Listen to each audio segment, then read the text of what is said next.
voices, but these are voices that have been so pushed to the margins. Mm-hmm. You get poor people demonized, poverty criminalized, trade unions scapegoated, prophetic churches, mosques, synagogues marginalized. So you basically have the left completely pushed in the wilderness. And we continually try to raise our voices. Thank God you all are kind enough to be a forum for this. But the powers that be know that we're very weak and feeble at the moment. Now, we could have an Egyptian moment. Yeah. Just like Madison and others. So it's not even organized. It could just be, it could spill over into a certain kind of social chaos, social unrest. You just don't know. But that's the one thing they're worried about, because all the other channels have been stopped and blocked. Wow. You see, so you got Obama, brilliant brother, charismatic brother. He wants to connect to Martin. Right. But that's like Mick Jagger wanting to be James Brown.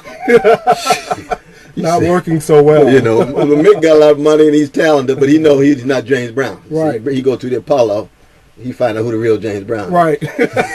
Well, that's like Obama and Martin King. You see what I mean? Obama's out there, he got a nice smile and so forth and so on. Right. But he's so tied into the game played by Wall Street oligarchs and corporate plutocrats that he doesn't have any courage, the backbone to actually fight, because he wants to reproduce himself as all politicians do. He wants to win the next election. Yeah. So he both needs their money, and he's so willing. He gives up. He punts on first down rather than fourth down, and they know that. So that he doesn't have steel.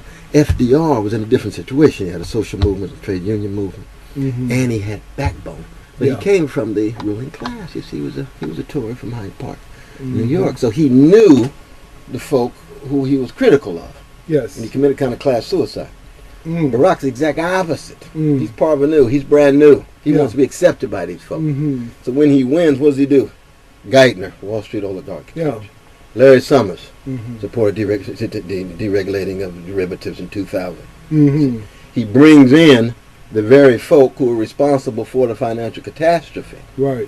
And knowing that will reassure the establishment, which it did. Yes, it did. It reassured Wall Street, but everyday people on Main Street, home ownership, unemployment, right across the board.